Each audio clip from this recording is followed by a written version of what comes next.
All right. So overtraining, okay? This overtraining is more important now than before. We used to say overtraining. So if you go to school, physiology class, overtraining. What are your signs of overtraining? It is classic, and they appear in that order, and you can't get around it. What's the first thing? I am tired. Well, you're tired because you're not recovering. But you know what? You're a badass. You're a fighter. I was born to be tired. I can rest when I die. Okay, great. Then you've got pain that doesn't go away. But I signed up for fighting. Of course I have pain. I have pain every day. Everything hurts. Wrong. Bad situation to be in. Then if you don't pay attention to that, then what happens? Insomnia. Insomnia. Talk about sympathetic and parasympathetic. That sympathetic won't come down. The sympathetic is, adrenaline overload, blah, blah, blah, blah, adrenal fatigue. You hear it all the time. Okay? Because your sympathetic is fight and your parasympathetic doesn't come up. What's the latest you can train before you try to go to sleep? Because, it feels like you stay active. It's hard to sleep. Some people can do it. It's like breakfast. Some people are breakfast people. Some people are not. Yeah, some people, they take a jog at 11 o'clock at night, 10 o'clock at night. Some people take a jog and it's like doing a cup of espresso. Now you're relaxed, but your mind is like rolling. It's genetic. It's genetic. I have this lull at 6 o'clock. I have this, it's just my body. And I'm going, oh God, if I go to sleep at 8, I will wake up at midnight. So I can't go to sleep at 8 because if I wake up at midnight, I'm up the rest of the night. So I go, hold on till about 10 or 11, and then you'll fall out and you'll go to sleep and you'll wake up at 7 naturally. And at 10:30, 11 o'clock, I start going like this. And it's just natural. It doesn't matter what I do. What about the reverse? Like in boxing, they think it's better to, train like 5 in the morning, 6 in the morning, like early. Doesn't matter. Nope. I used to work for Florida Power and Light, and I was boxing, and I had the flex schedule. I could be in there at 7, out at 3:30. So I wanted to run at 3:30 when I left to go boxing, and I'll run 4 or 5 miles, and I'll do whatever you want me to do. I can do it at 3:45. I'm there at 3:45. It's a 10-minute drive. Okay.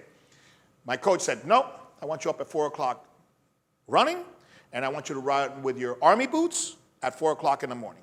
I'm going, why?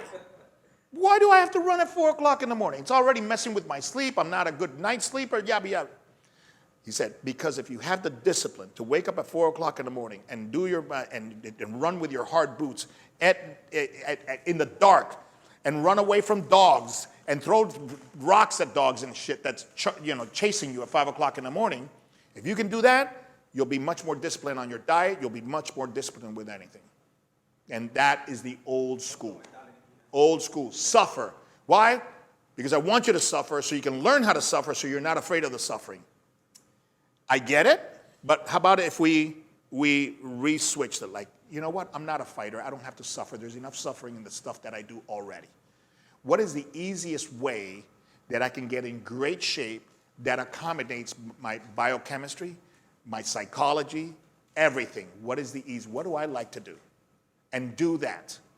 And do that honestly and greatly. And that's the way you need to do it. You can't. That doesn't work because you're just teaching somebody how to suffer, and what you got to do is get them out of the suffering so they can be with the suffering and not call it the suffering. And just be here.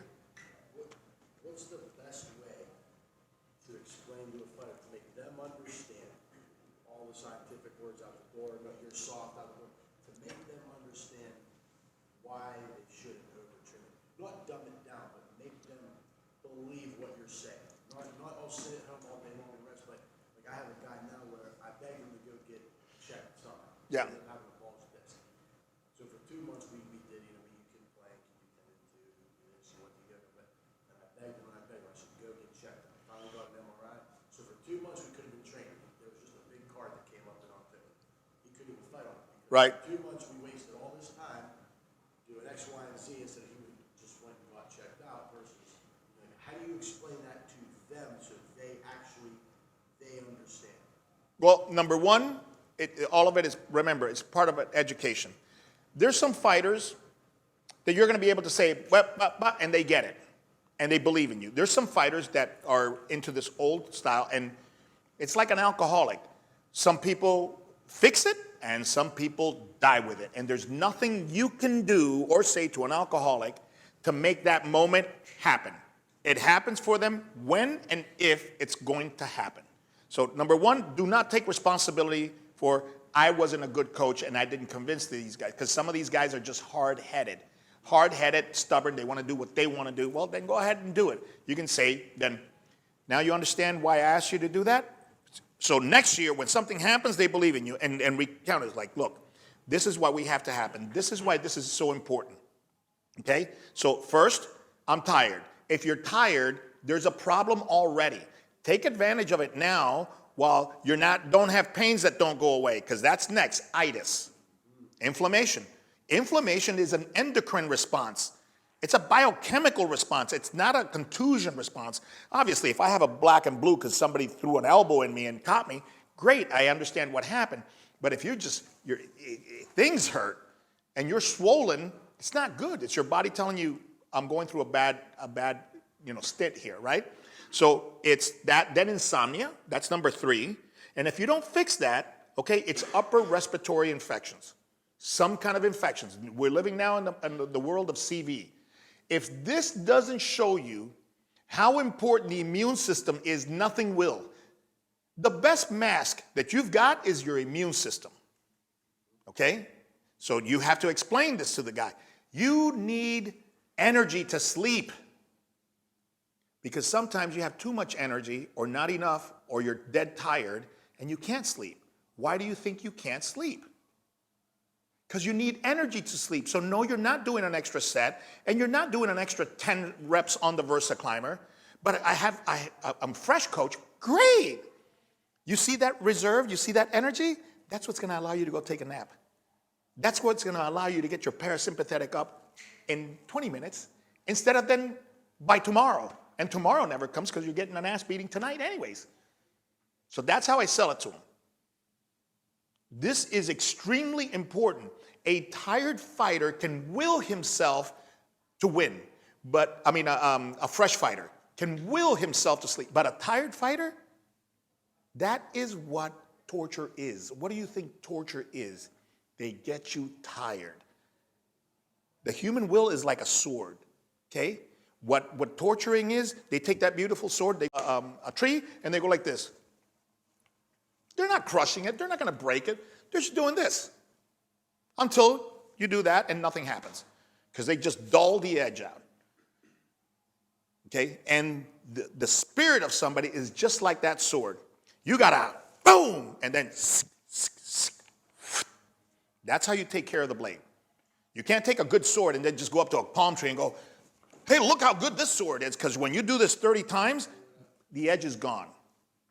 How does waterboarding work? How does waterboarding work? You know why waterboarding is so awesome? Because I need you alive to get the information out of you. If I start pulling out your nails and your eyes, sooner or later you die from shock. Or I got to have Mr. Doctor over here hit you with adrenaline and keep you alive so you can suffer more. Still, anyways, you're not useful to me because I'm going to tear you up. But if I waterboard you, okay, what's waterboarding? Suffocation. And it gives you the illusion like you're going to die. You know you're not going to die. I'm going to say, I'm going to feed you tonight. I'm going to have a comfortable bed here, but I'm going to waterboard you right now about 20 times. And you're going to think you're going to die 20 times using the most primal trigger a human has, any animal has, suffocation and burning. They'll jump off of cliffs to avoid that. So what's metabolic? What's 30 seconds on when you got, what is that? What do you think that's called? Suffocation. So sports is about suffocation. Training is about suffocation. And getting comfortable with that sensation is what you need to teach your people. SEAL Team 6, you know what they do for fun? They waterboard each other. So they're over the sensation. So if you go, oh, okay, he's not going to let me die, so what's the worst that could happen? Yeah, I feel a little bit uncomfortable. Shit, I've pricked my finger, hurts more than this. So he's going to wake me up. I'm going to, and then we're going to do it to him. All right, go ahead. And they go, boom, boom, boom, and they go, and his turn. and they get used to that sensation. Okay, that hard, that is the same thing. It's easy. When you start looking at that, that's how you reset the barometer of the human will. What does that mean? It means you're willing to do things you weren't willing to do before. You're willing to withstand. You're willing to exist with this feeling, and it's like, okay, what's so ugly, what's so frightening about a cyborg? We have a shirt, IHB Cyborg. I'm an IHB Cyborg. What is it? The cyborg shows you a robot shows you no emotion. So it's like, think of the Terminator's like, bah, bah, bah, and this thing just keeps coming with no expression. That's frightening. That is frightening. And that is what we want out of people, to create cyborgs out of them, where they can just be in the moment and do exactly what I need to do right now. And that's the best possible solution. You know? I mean, take the worst thing that can happen to someone getting raped. Okay, you can think about this. Because if I can put you there and I can sell you on the concept with that ugly act, you go, all right, got it. So if I'm male or female, doesn't matter. If I'm in that situation, I got two options. I can start playing, oh my God, is he going to kill me? Is he not? If I get raped, what's my family going to think? What's my husband or wife going to think? You can get into all that shit and just freak out. Or you can stay in the moment right now. All right, what does this person want to hear? Where's my door? Where's my shit? Where's the thing? Is there an ashtray that I got? Is there a fork I have here? Is there a pen I can put in his eye? Right now, be calm. Talk to them. Say, hey, everything's going to happen. Whatever you want, you're going to get. Easy, bop, bop, bop, bop. And look for the opportunity. Okay, who has a better chance? The person projecting, doing this, or the person, yeah, no problem. How's the only way to stay like that is you got to be that cyborg. You got to be in the moment. That's it. What do I have in front of me? This is what I have. No more, no less. Is there an emergency right this minute? No. So what can I do to make sure that that emergency doesn't come or it's greatly reduced? And you take that action. That action in that cyborg calm moment is the best action. You can't argue with that. So all your training is to stay in that cyborg. It's not good. It's not bad. It's not hard. It's not easy. I don't love it. I don't hate it. It just is. Got it? Seminar is over. Go home. I'm not kidding you. At the end of the day, this is a lot of what we do.